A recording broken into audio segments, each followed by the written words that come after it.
Hello, नमस्कार। तो मैं हूं सौरभ कुमार नायक और आप मेरे साथ जुड़े हुए हैं इकोबस कॉमर्स के चैनल में। और यदि आपने चैनल को सब्सक्राइब नहीं किया है तो कर लीजिए। कॉमर्स से जुड़े हुए अपडेट्स और एमसीक्यू सीरीज जो आपके मल्टीपल चॉइस क्वेश्चंस जो आपके एग्जाम में आते हैं उसके सारे सीरीज जो 1000 की सीरीज चल रही है हमारे यहाँ। और ऑलमोस्ट 700 हमने कंप्लीट कर लिया है, 300 बचा हुआ है, उसको भी मैं जल्दी कंप्लीट कर लूँगा। और सीजी वापम के भी क्वेश्चन इसमें इंक्लूड है। और साथ में आने वाले जो बीपीएससी है और इधर उधर के जो पेपर हैं उसको भी हम लोग इसमें इंक्लूड करेंगे। ठीक है। मैं आज दो चीज़ों से, दो वजहों से ये इस तरह से आपके सामने हूँ। पहला वजह ये है कि कल मैंने जो वीडियो डाला हुआ था, कल 300 से 400 पोस्ट आने की संभावना मैंने बताई थी कॉमर्स में। और उसमें कमेंट ये आया था कि सर 63 पोस्ट है। फिर मैंने जब चेक किया यूट्यूब में, और यूट्यूब में मुझे कुछ चैनल दिखे, तो उन चैनलों ने कहा कि भाई हाँ, 63 पोस्ट कॉमर्स की है और 300 प्लस पोस्ट इकोनॉमिक्स की है।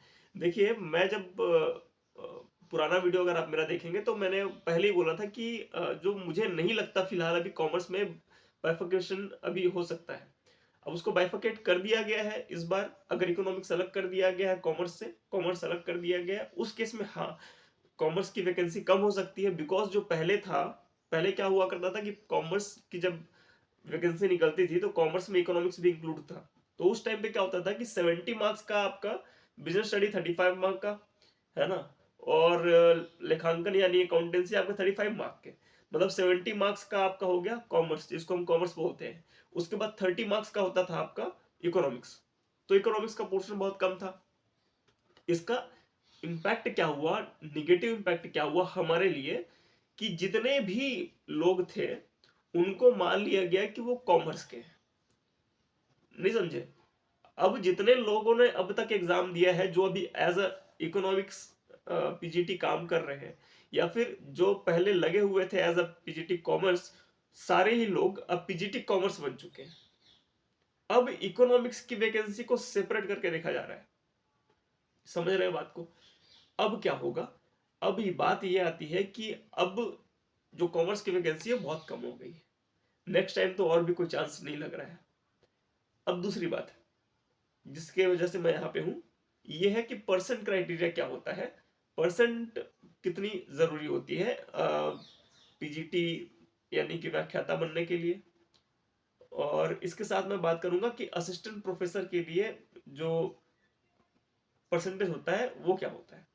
तो देखिए, जब पीजीटी कॉमर्स की बात आती है तो उसमें केवल आपको पीजी चाहिए। पीजी में आपका कितना ही परसेंट रहे, आपका पोस्ट ग्रेजुएट है, एम कॉम आपने करा हुआ है, बीएड आपने करा हुआ है, दैट्स इट, दैट्स इनफ फिलहाल अभी तक। नेक्स्ट ईयर से बोल रहे हैं कि 11th 12th वाले के लिए भी टेट होगा। ठीक है, तो नेक्स्ट ईयर, फिलहाल अभी के लिए तो नहीं है वो। तो ये क्लियर हो गया, टेट और बीएड और एम कॉम इतना जरूरत पड़ेगा आपके फ्यूचर में। अभी फिलहाल के लिए बिना टेट के एम कॉम और बीएड आप जा सकते हैं। ये हो गया व्याख्याता का, लेक्चरार का, या पीजीटी। ऐसा बात करते हैं। प्रोफेसर के लिए क्या होता है, प्रोफेसर, मैं प्रोफेसर बनना चाहता हूं, मेरा सेट क्लियर हो गया है, जो भी है। अब आपकी बात आती है कि सर मेरा टेंशन ये है कि मेरा परसेंटेज कितना होना चाहिए। तो प्रोफेसर बनने के लिए छत्तीसगढ़ की अगर मैं बात करूं, छत्तीसगढ़ में अगर आप जनरल कैटेगरी से हैं तो आपका मिनिमम 50% होना चाहिए ग्रेजुएशन में, 55% होना चाहिए पोस्ट ग्रेजुएशन में, और सेट आपका क्लियर होना चाहिए या नेट आपका क्लियर होना चाहिए। ठीक है। लेकिन अगर आप ओबीसी से हैं तो आपका 45%, मतलब 5% का आपको छूट मिलता है। 45% आपको होना चाहिए ग्रेजुएशन में, 50% आपका होना चाहिए पोस्ट ग्रेजुएशन में, और आपका सेट या नेट क्लियर होना चाहिए।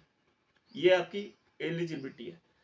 कई लोग नहीं जानते हैं, इवन मैं खुद जब नहीं जानता था, कई लोग ऐसे जो पीएचडी भी कर चुके हैं उनसे भी मैंने बात करी, तो वो भी मेरे को सही या एक्यूरेट आंसर नहीं दे पा रहे थे।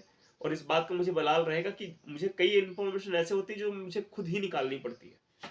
तो आप अगर विचार रखते हैं इस चीज में कि अगर मैं गलत हूं या कहीं कुछ, तो आप सीजीपीएससी का जो लास्ट टाइम जो प्रोफेसर का एग्जाम हुआ था उसके पेज नंबर 2 में जाएंगे, और लास्ट लास्ट में आपको लिखा हुआ है अच्छे शैक्षणिक रिकॉर्ड का मतलब क्या होता है और क्या क्या एलिजिबिलिटी उसमें मांगी गई है। ठीक है। धन्यवाद। और यहाँ तक अपनी बात खत्म करूंगा मैं। पोस्ट कम हो सकती है, लेकिन आपके लिए एक पोस्ट काफ़ी है, आप एक पोस्ट के लिए तैयारी कीजिए, बहुत मुश्किल नहीं होता करना, ठीक है? और ऐसे में तो मज़ा आता है, मैं तो बोलूँगा। मज़ा आता है लड़ने में और जीतने में। 30,000 पोस्ट में भीड़ के सहारे कोई भी लग जाएगा, जो मेहनत करेगा वो 60 पोस्ट में भी क्या 1 पोस्ट में भी लगेगा, ठीक है? चलिए धन्यवाद। चैनल को सब्सक्राइब कीजिए अगर नहीं किया है और वीडियो को लाइक करते रहिए, है ना? धन्यवाद।